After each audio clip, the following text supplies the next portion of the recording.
É um prazer muito grande estar aqui com vocês na noite de hoje. É uma casa que recebe a gente com tanto carinho, a gente vem sempre muito feliz falar aqui com vocês. E hoje a gente vai estudar juntos um tema que é um tema muito importante da gente refletir sempre. Porque a gente vai falar sobre as causas anteriores das nossas aflições. A gente, no mundo de provas e expiações, a gente com certeza vai passar por dificuldades. Eu queria poder falar para vocês que a dificuldade que você está passando hoje vai ser a última. Mas, infelizmente, não é assim que acontece. A gente vai ainda passar por muitas coisas durante essa vida. A maioria causada por nós mesmos nessa própria vida. Mas algumas causadas por vidas anteriores. Não necessariamente a última vida, a última encarnação, mas encarnações anteriores. Como a gente sabe distinguir se aquela vivência nossa é causada por um fato dessa vida ou por alguma coisa de uma vida passada? Eu lembro quando eu nasci em berço espírita, né? Meus pais eram espíritas, eu fiz evangelização. Então eu lembro de uma vez que eu estava no carro com a minha mãe, voltando ali pela Santo Antônio, que a gente morava ali na Realberto, e eu perguntei para minha mãe assim do nada: mãe, por que nasce uma criança, filha, eu falei de uma cantora famosa, nasce uma criança na Etiópia? Aí a minha mãe me explicou, eu ainda era muito pequena, sobre a lei de causa e efeito. Que a gente pode também lembrar da lei de Newton, da terceira lei de Newton, que é a lei de ação e reação. Você joga uma bola, a bola vai voltar para você, com a mesma força, no sentido contrário. E essa aplicação de uma lei física humana, ela é aplicada, gente, nas leis morais. Então, é a mesma lei, da terceira lei de Newton, a lei de ação e reação. É a nossa lei que a gente chama moral de lei de causa e efeito. Tudo o que a gente fizer, seja de bom ou seja de ruim, vai ter uma consequência na nossa vida. Seja nessa vida ou seja em vidas futuras. Então, a gente sempre está passando por consequências do que a gente fez. É diferente de karma. Karma a gente usa mais no sentido negativo, de alguma coisa que você fez de ruim no passado. Mas quando a gente fala de lei de causa e efeito, você pode falar de uma coisa boa também que você fez e que você está recebendo aquela consequência agora. Para a gente começar, eu queria ler um pedacinho só para vocês de um texto da Amélia Rodrigues, que eu sou fã incondicional. A Amélia Rodrigues, uma poetisa, né? Ela estudou 10 anos no mundo espiritual. Eu falo com meu marido e com meus filhos, no nosso culto no lar, que se eu tiver algum merecimento, eu já quero me inscrever nesse curso, gente. Porque é um curso sobre a vida de Jesus. Mas vocês acham que é que nem aqui? Que a gente vai escrever no quadro, com toda a tecnologia que a gente tem os slides e tudo, PowerPoint. Lá é outro nível. No livro Memórias de um Suicida, conta do relato, você vê, eram suicidas que tinham praticado um delito grave, né, contra a própria vida. E eles, gente, receberam a visita de Aníbal de Silas. Quem foi Aníbal de Silas? Uma das crianças que ele fala: deixai vir a minhas criancinhas. E quando ele vai contar para os suicidas, o relato das experiências dele com Jesus, os espíritos que eram delinquentes da lei de Deus, né? Que eram suicidas, o que Vou te deixar doido com essa aproximação e mexeção. O que eles sentem? Eles sentem, gente, a ambiência de Jesus. Como se eles estivessem vivenciando o fato. Com cores, perfumes e vibrações do Cristo. Para suicidas. Vocês já imaginaram isso? Como se a gente estivesse lá na hora, quando ele fala, deixai vir a minhas criancinhas. Então é uma emoção muito grande. E ela fez um curso sobre a vida de Jesus no mundo espiritual por 10 anos.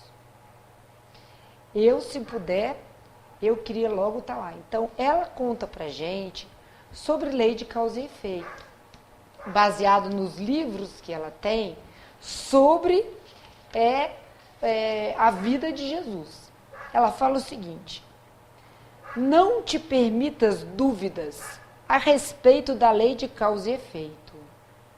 Conforme a tua semeadura, assim te apresentará a colheita. Ninguém passa no mundo indene ao sofrimento no seu processo de depuração das tendências inferiores. Ninguém, nem a gente, nenhum de nós vamos passar sem preocupações, sem aflições nesse mundo de provas e expiações. Porque a gente precisa de lapidar as arestas morais e espirituais do ser humano. E ela continua. Desse modo, tudo, ela não fala às vezes, ela fala tudo, possui uma razão própria de si. Quanto a ti, porém, faze sempre o bem, o melhor que estiver ao teu alcance, não esperando aplauso e nem temendo o reproche. Então aqui está um código de vida para a gente. Se tudo vai ter uma ação, toda ação gera uma reação, se a gente fizer sempre o bem, o difícil é a gente fazer sempre o bem. Porque a gente até sabe o que está certo e errado, mas esse é o difícil.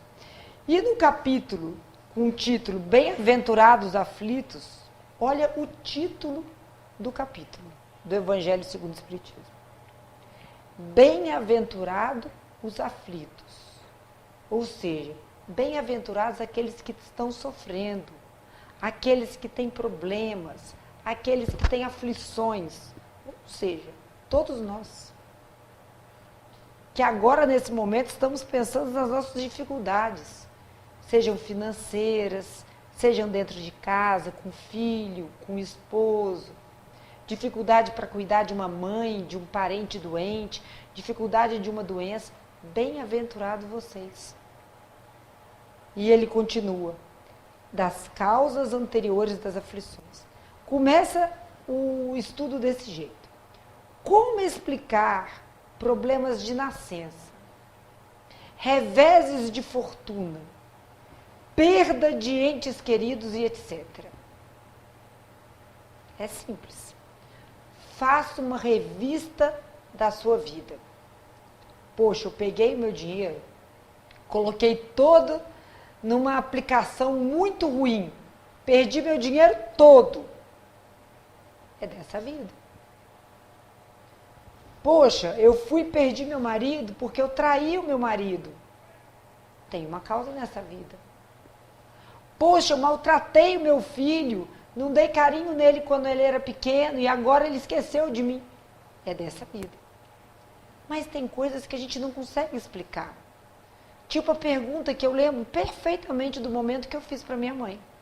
Como pode nascer uma filha, vou até falar o nome aqui, da Xuxa, na época que era, muito famosa, que eu não sou tão velha assim, tenho 48. Mas na época, a filha da Xuxa, que tinha tudo, e uma criança na Etiópia, eles nasceram assim.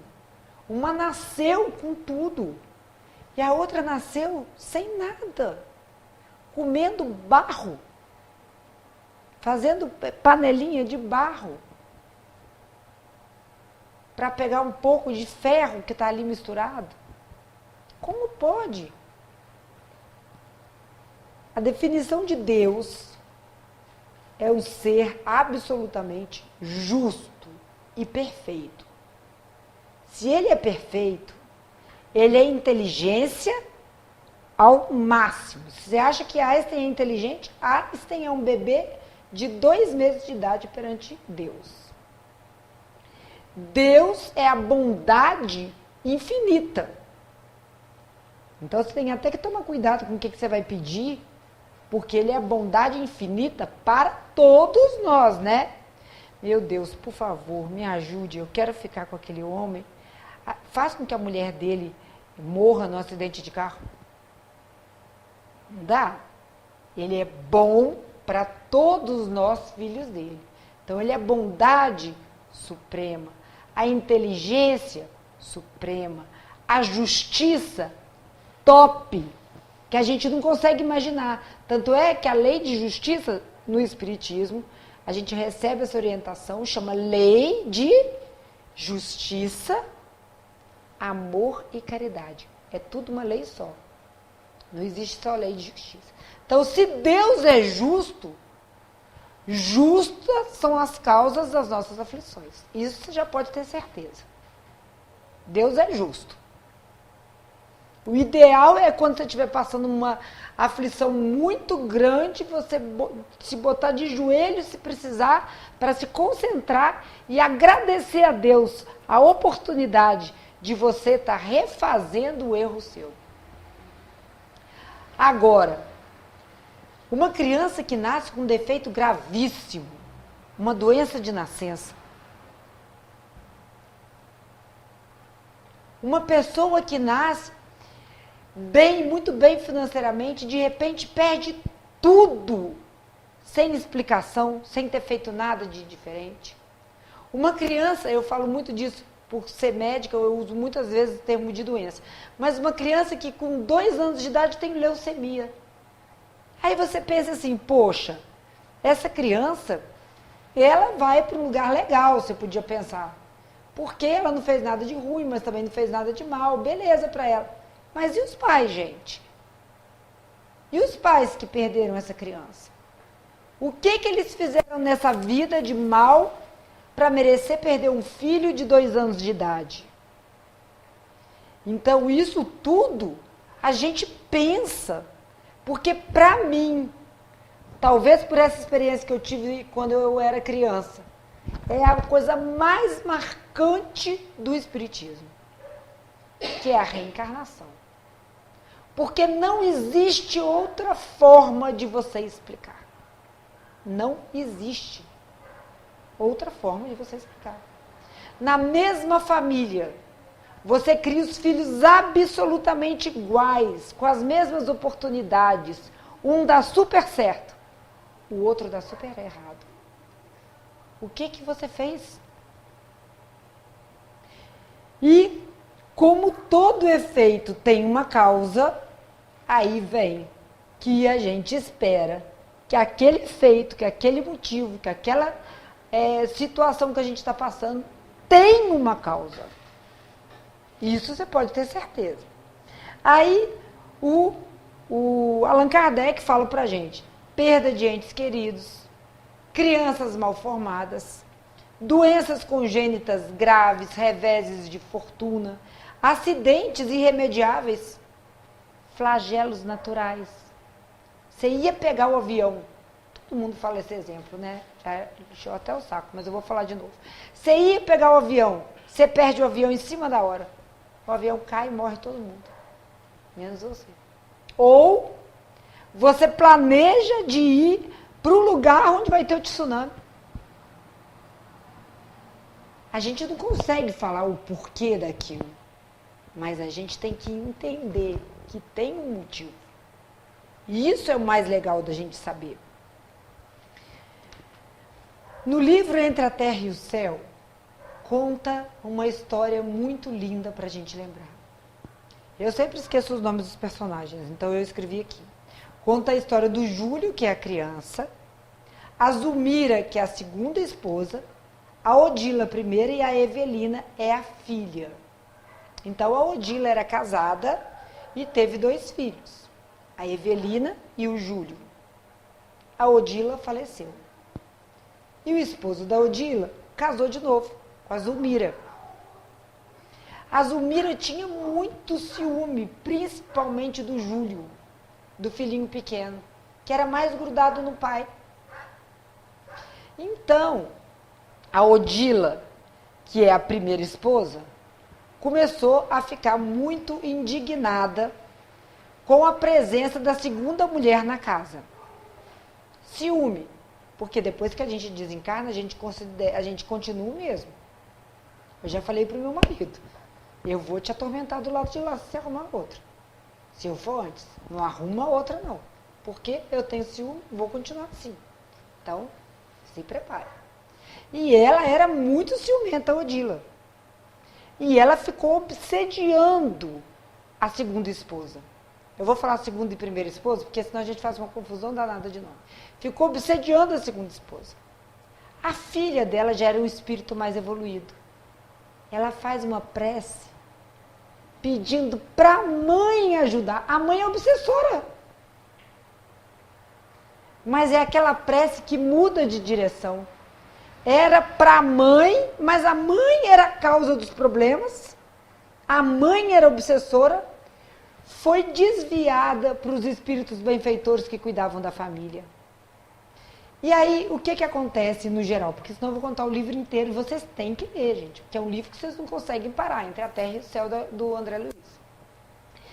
Resumindo, eles chegam perto da primeira esposa, falam com ela que vão levá-la até o filhinho, porque o filhinho desencarna. Desencarna como? A segunda esposa vai para a praia, tem muito ciúme do primeiro filho, não queria que ele morresse. Mas vê que ele está brincando lá no lugar perigoso do mar, deixa ele brincar, ele meio que começa a afogar, ela vai lá. Mas ela demorou um tempo para ir lá. Então, quando ela chega lá, o menininho tinha morrido. E ela guarda dentro dela o sentimento grande de culpa. Quando a gente tem um sentimento de culpa, você abre o seu espaço mental para aqueles que querem te culpar. Então, ela abriu o espaço mental para quem? Para a obsessora, que era a primeira esposa. Então, o pessoal chega lá para ajudar e falam com ela que ela, na verdade, perdeu tanto tempo obsediando a primeira esposa, a segunda esposa, ao invés de procurar onde estava o filho. O filho desencarnado, precisando dela, e ela perdendo tempo obsediando. Aí ela resolve ir atrás do filho. Um lugar lindo, que cuida de crianças desencarnadas. Ela chega lá, encontra o filhinho aos prantos. Muito feliz em revê-la, mas aos prantos, porque ele tinha uma lesão imensa na garganta. A mãe, assustada, apavorada com aquilo, pede explicação para os espíritos benfeitores e eles explicam que o menino tinha aquela lesão grave de outra vida. Como a gente falou, não tem que ser da vida imediata. De outra vida, que ele tinha suicidado com veneno. E a mãe fica do lado do menino, e a mãe faz prece, aplica um passe, tentam fechar. Nada fecha aquela ferida, porque lesou o perispírito. E aí, o que acontece? A mãe, no desespero, fala, eu preciso de ajudar essa criança, meu filho. O que eu posso fazer para ajudá-lo? Só tem um jeito de ele parar de sentir dor. Qual que é o jeito, gente? Reencarnar. Mas quem que vai aceitar ele como mãe? Quem vai cuidar dele com tanto carinho? Quem é que tinha um sentimento de culpa com a criança? A madrasta. E aí ela vai, nossa, fiquei até arrepiada agora. Ela vai ao encontro da segunda esposa e implora para aceitar como filho. E ela aceita como filho. E ela passa de obsessora a benfeitora. Lindo, né? E o menino morre.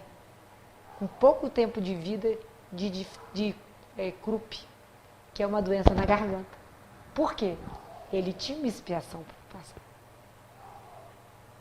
Então, Deus é justo? Claro que é. Por que o menino morreu tão novo? Porque ele tinha suicidado tempos atrás. Outra lição muito linda que eu gosto de contar, do livro Memórias de um Suicida. Aquele grupo de suicidas, gente, vai passar por um cuidado todo especial. Um cuidado todo especial de preparação para enfrentarem, né, os reveses de uma vida com expiação, que é como consequência de um ato que eles causaram. Todos eles passam por essa experiência, por exemplo, com o Aníbal de Silas, vivenciando as experiências de Jesus, que eu já peço para fazer o curso. Mas um não aguenta esperar o curso, o Mário Sobral. Ele matou a mulher enforcando a mulher. E depois ele suicidou. Então ele era um suicida e um homicida. Só que no mundo espiritual, ele só lembrava e via o tempo inteiro a mão dele estrangulando o pescoço e os olhos esbugalhados da esposa. Ele fica em desespero. Porque aquela imagem fica passando para ele o tempo inteiro, e implora para parar de ver aquilo. E como a gente consegue parar de ver se aquilo está no nosso perispírito? Reencarnando. A bênção do esquecimento. Mas aquilo estava tão gravado na mente dele, que quando ele foi se despedir dos amigos no mundo espiritual, foi dar adeus, eles observaram que o Mário Sobral não conseguiu plasmar no perispírito dele as mãos.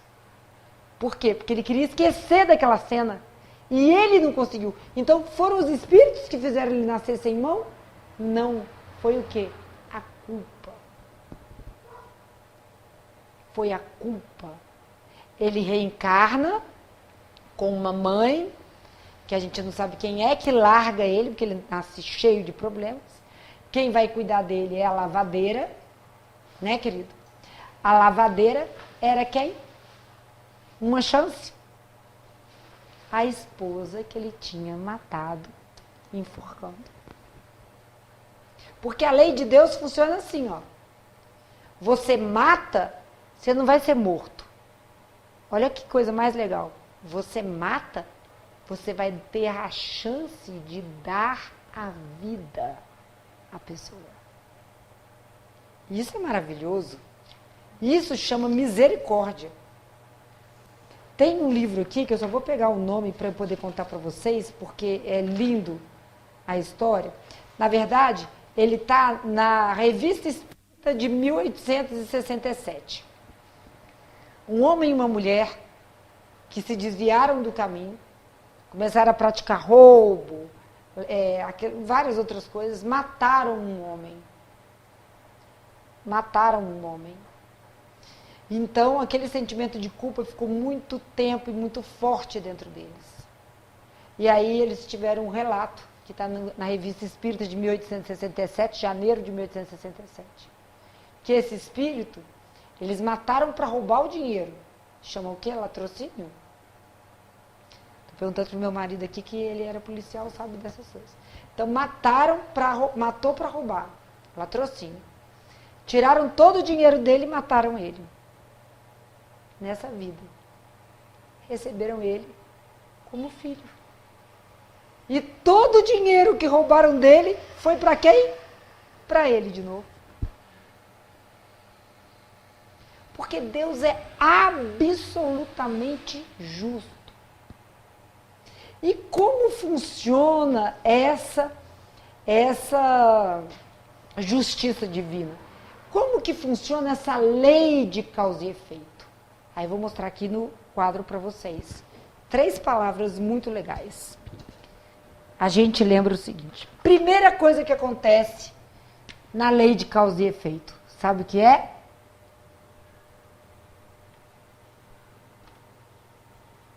Letra de médico, tá? Tem que entender. Arrependimento. Primeiro, você tem que se arrepender. Você tem que se arrepender sempre. Eu vou contar uma história onde a pessoa não se arrependeu. A história é do Marquês de Sade, do sadomasoquismo. Ele estava lá praticando as maiores atrocidades e chega uma equipe de resgate. Ele fala assim, não, eu tenho meu livre-arbítrio. Eu não vou reencarnar. Espera aí. O seu livre-arbítrio vai até o ponto que atinge o livre-arbítrio de outras pessoas. Você vai reencarnar. Uma reencarnação compulsória. Isso acontece. Para você sofrer na pele aquilo que você passou antes de se arrepender. Mas qual que é a vivência natural? A primeira reação que você tem de arrependimento. No arrependimento, a gente tem a culpa junto. E tem que tomar cuidado para essa culpa não ser uma culpa paralisante. Uma culpa que te impeça de seguir à frente. Exemplo dado. No livro, meu marido vai me ajudar a lembrar, que o rapaz amava muito uma mulher que era casada. Ele mata a esposa, mata o marido. Como chama o livro? No Missionários, né? Ele mata o marido, fingindo que foi um roubo. Mata o marido, casa com a noiva dela, com a esposa dele, fica super feliz junto com os filhos, mas aqui, ó, consegue sair de dentro dele? Não consegue não, gente. Aquilo que a gente faz de errado não consegue sair. Mas você pode transformar isso, esse arrependimento, numa força motriz para você mudar aquilo, ou você pode fazer que nem ele, que não aguentou, fingiu um roubo e suicidou pela culpa. Olha a tristeza. Então, o arrependimento é o primeiro passo. Conta pra gente o Carlos Campetti, ele fala isso numa palestra, então me permite falar aqui. Ele fala que uma vez ele tratou uma pessoa de forma muito ríspida, dentro da FEB. E ele logo de cara se arrependeu. Então o que ele fez? Ele viu que ele não estava preparado ainda para ir pedir desculpa. Por quê? Porque ele estava sem graça, porque o outro não ia aceitar, porque tem que estar os dois preparados para isso, né? Para receber aquele pedido de desculpa. Então, o que ele fez? Ele fez prece em favor do outro que ele tinha ofendido durante 2 meses. Pode ser 1 semana, 2 meses, 3 meses. Ele fez por 2 meses, até um dia que ele teve a oportunidade de encontrar durante um trabalho espírita com essa pessoa. E falou assim, meu amigo, tudo bem? Que bom te encontrar aqui. Eu queria tanto te pedir desculpa pelo aquele fato que eu fiz aquela vez. Eu fui tão infeliz, me arrependi de imediato. Eu luto para não cometer isso de novo. Olha que coisa linda. É o arrependimento levando a gente para um próximo passo, que é a expiação.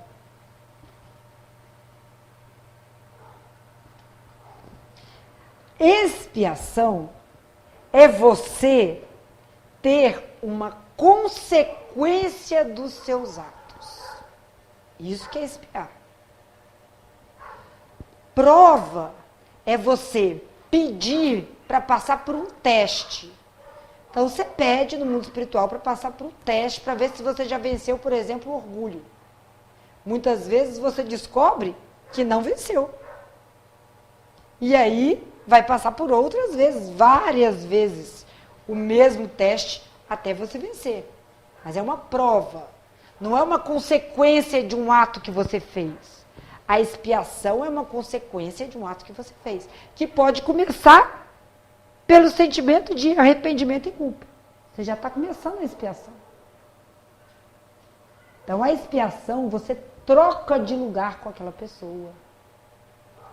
Você troca e você sente o que é aquilo. Tem um livro, deixa eu ver só o nome do livro, gente. A Vida Escreve, do Hilário Silva.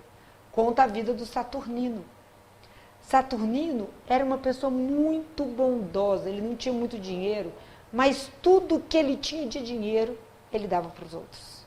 Trabalhava na casa espírita, era um trabalhador assíduo, todo mundo gostava dele. Um dia ele foi e perdeu o dedão numa máquina no trabalho dele. Ficou todo triste e chateado. Todo mundo consolando o Saturnino. Ele se afasta do trabalho por uns dias, mas vai à reunião mediúnica. E por ele trabalhar tanto no bem, chega o espírito benfeitor e fala para ele que ele recebeu como mérito a chance de entender por que ele perdeu aquele dedo. Ele foi um senhor de fazendas escravagistas. Isso aí, fazenda de escravo. E uma vez, um senhor de idade, que não conseguiu cumprir com o que ele achava que precisava ser cumprido com a tarefa, ele mandou moer o braço da pessoa naquele negócio que moe cana.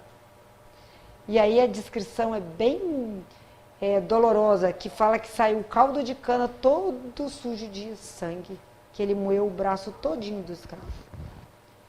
E isso sai da nossa cabeça no mundo espiritual, gente? Não sai. Ele implora para reencarnar e perdeu o braço. Só que ele trabalhou tanto no bem que ele perdeu o dedão. No dia seguinte ele foi trabalhar.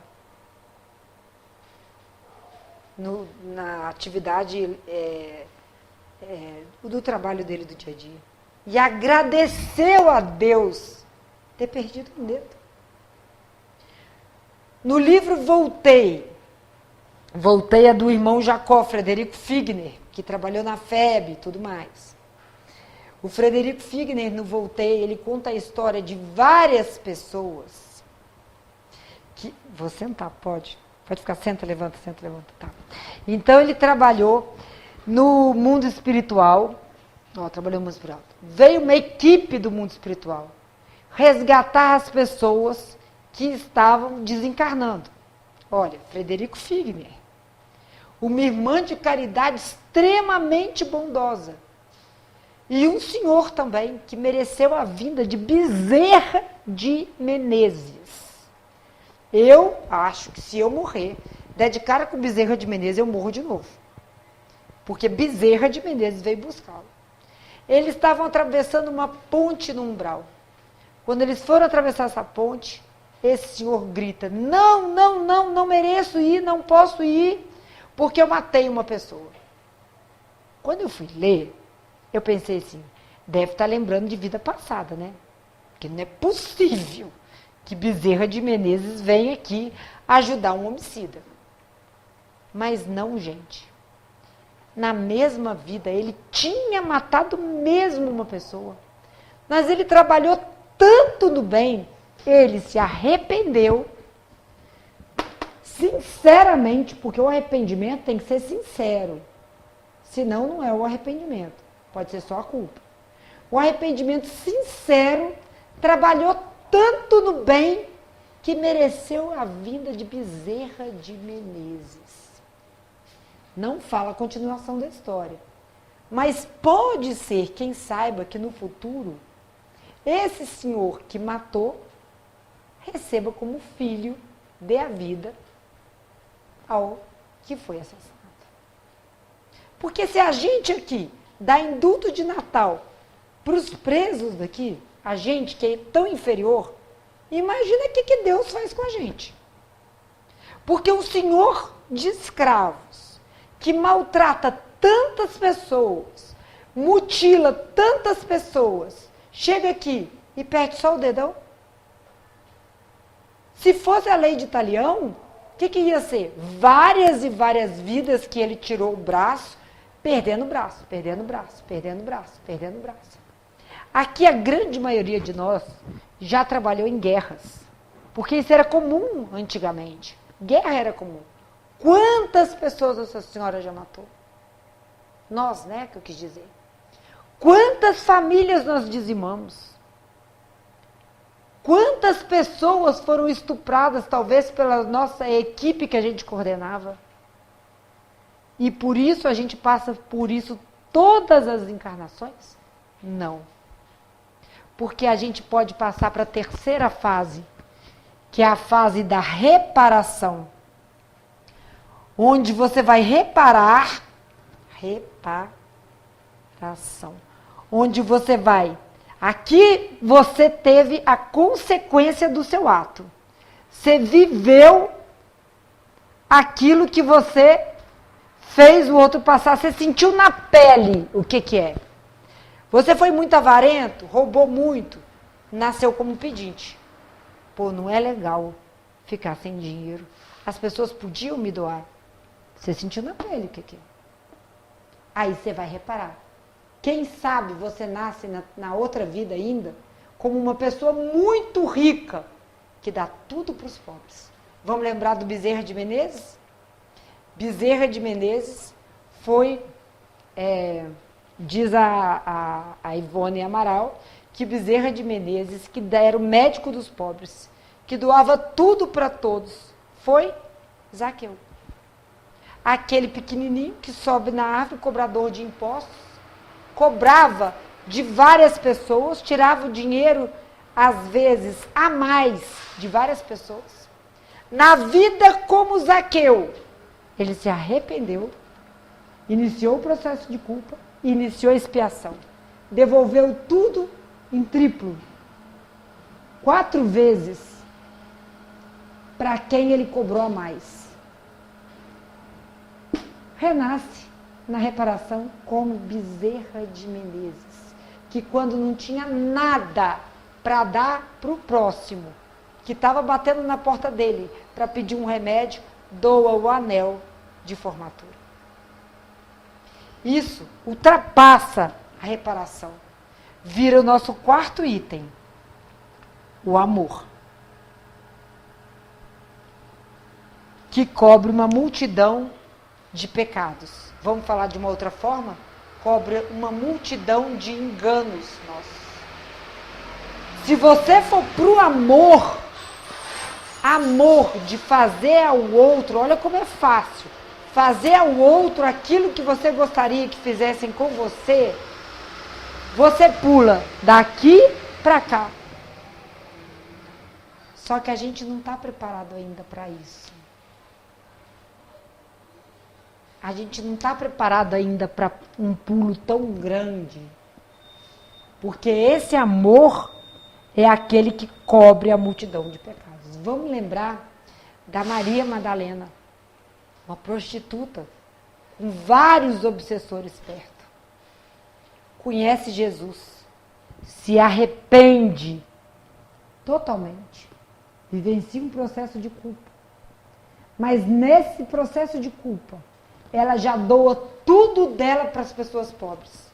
E como ninguém queria receber ela em casa, porque ela tinha sido uma prostituta e tirado o marido das outras várias vezes, ninguém aceitava ela como empregada doméstica, ela vai para o Vale dos Leprosos, pregar os ensinamentos de Jesus. A expiação já começou aqui. E aí, ela reencarna, segundo Divaldo Franco, como Teresa d'Ávila, e faz uma reparação belíssima naquela encarnação. E Jesus fala para ela: o amor cobre uma multidão de pecados. Ela queria muito ter filhos e não conseguia ter filhos, né? Então, ela, como ela não conseguia ter filhos, ela fala com Jesus: desgraçada que eu sou, Jesus, porque eu tive o ventre varado várias vezes e nunca tive a capacidade de ser mãe. E Jesus fala para ela: qual a mãe que é a melhor mãe que pode ter? Aquela que cuida dos próprios filhos como instinto? Ou a mãe daqueles que não quiseram os filhos? A mãe daqueles que são largados? A mãe daqueles abandonados? E ela vai, entende isso e vai para o vale dos leprosos, sem lepra. Depois ela adquire a lepra. Esse processo todo sendo feito na nossa frente. E a gente acha que a gente não está nisso. Claro que a gente está. A gente acha que a gente não está vivenciando isso. É claro que nós estamos. Os exemplos que a gente tem, exemplos reais e palpáveis, são exemplos belíssimos. Que a lei de Deus sempre vai estar ao nosso favor. Porque Deus não quer punir a gente. Não é essa a finalidade da lei de ação e reação. A lei de ação e reação, ela quer educar. Então, quando chega um espírito na reunião mediúnica e fala assim pra gente: eu quero acabar com a vida dele. Eu quero que ele sofra tudo aquilo que eu sofri, porque eu quero justiça.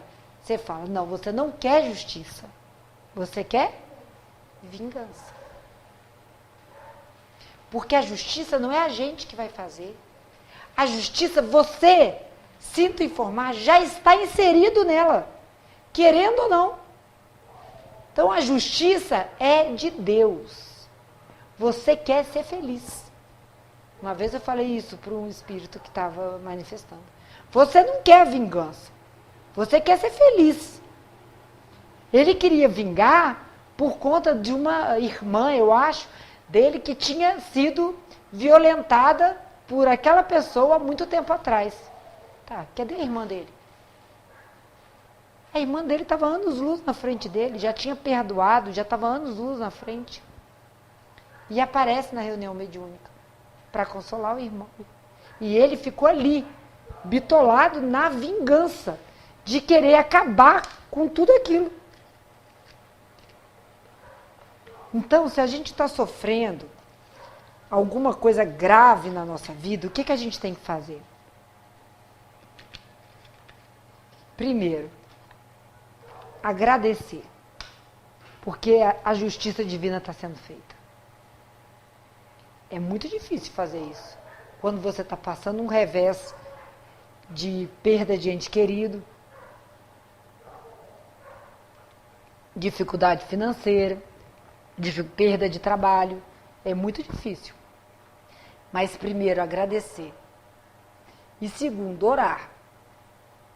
Porque quando a gente ora, a gente tem a sintonia com os espíritos benfeitores que estão ao nosso lado. Mas a gente só está focado no ruim. Então a gente não abre sintonia para eles. E você não consegue escutar. O Emmanuel fala para o Chico: Chico, um dia você vai ver, quando você estiver do lado de cá, como é difícil a gente colocar as coisas na cabeça de vocês. Então, orar com calma, com serenidade, pedindo para que a gente consiga escutar o que os nossos benfeitores, que com certeza estão do nosso lado, estão querendo falar para a gente. Estão querendo mostrar para a gente. Estão querendo educar a gente. Na nossa família, o Luiz vai me permitir contar, a gente teve um processo provável de expiação, né, querido? Com o seu filho. Um processo de expiação que ele nasceu com uma doença muito grave, que no final das contas ele não mexia, né, do pescoço para baixo. Ele desencarnou há pouco tempo. Quando ele desencarnou, eu sonhei pouco tempo depois com ele, me vi em desdobramento, e vi como se ele estivesse num quarto de um hospital. Eu, retarda, espírito inferior, chega um senhor que eu penso que é o médico. E converso com o médico: nossa, como ele está bem, ele está sentado na cadeira. Aí o Zeca ainda fala assim: e eu já dou pequenos passos. Ele não tinha consciência ainda que tinha desencarnado. E o médico explica várias coisas para mim, e isso ficou comprovado na reunião mediúnica. Que na reunião mediúnica, eu não tinha falado para ninguém, manifestou um espírito falando isso. Pouco tempo depois, o Zeca manifesta, o filho do Luiz, e fala que a vida inteira dele, que ele não conseguia mexer nada quase, né, do pescoço para baixo, ele estava amparado pelo espírito que chamava Miguel. E que era um grande amigo espiritual dele e esteve sempre ao lado dele. A gente tem os nossos benfeitores, que estão ao nosso lado. Pelas burrices que a gente faz nessa vida e pelas mancadas que a gente deu em outras vidas. Que a gente só vai ser feliz quando a gente tiver a nossa consciência tranquila. E no Livro dos Espíritos fala, é possível a felicidade no mundo? Qual felicidade que é possível? Eu vou falar com as minhas palavras, que eu não estou com o livro aqui. Na parte material, a posse do necessário. Se você tiver a mais, é difícil. Se você tiver a menos, é difícil. E na parte moral, a consciência tranquila e a fé no futuro. Gente, o que a gente precisa de mais do que isso? E olha como é fácil e como nós somos resistentes a isso. A gente, todos nós que estamos aqui, temos a posse do necessário. A gente não está passando fome. A gente está vestido, não passa fome. A gente tem a posse do necessário. Agora, a gente tem a consciência tranquila, sempre. E a gente tem a fé absoluta no futuro. Porque fé é diferente de acreditar. Fé é você, quando você acredita, apesar de. Apesar de tudo que você está passando, você segue acreditando. Isso é fé. Qual o maior exemplo de fé que a gente tem? Maria. Maria, vendo o filho dela, o espírito mais perfeito que já teve aqui, sendo morto, crucificado, que do ponto de vista médico é uma das piores dores que você pode passar, a gente não vai entrar aqui no mérito, ela chorando muito por conta do filho dela. Gente, se o nosso filho está doente, com amidalite, a gente abre a boca a chorar, chega no médico, ou quando vai mãe, para eu atender, com conjuntivite, a mãe chora de pingar o colírio. Imagina a gente vendo o filho morrer, assassinado numa cruz. Ela vira e fala assim, eu estou sofrendo muito, chora muito, relembra tudo que o filho dela fez. Mas ela pensa assim, os desígnios de Deus eu não consigo entender, mas eu sei que são absolutamente justos. Naquele momento, Jesus consegue as últimas forças, olha para o João e fala, filho, eis aí a sua mãe. Mãe, eis aí o seu filho. Pedindo para cuidar dela. Maior exemplo de fé que a gente tem. Porque se fosse eu no lugar de Maria, eu vou falar a verdade para vocês, tá? Eu ajoelharia lá naquela cruz, eu batia em todo mundo, eu implorava para sair, eu agarrava no pé. Por isso que eu não fui mãe de Jesus. Porque a minha inferioridade não permitia isso. A calma, a serenidade, a consciência tranquila e a fé no futuro. Se a gente conseguir um pedacinho disso nessa vida, se a gente, durante os nossos problemas, se a gente conseguir reparar que a gente está dentro dessa sequência de reparadora, já estamos aí, em algum desses pontos, a gente já está lucrando muito. E a gente está dando um salto enorme nessa nossa encarnação. Muito obrigada pela ajuda de vocês e pelo estudo que fizemos juntos.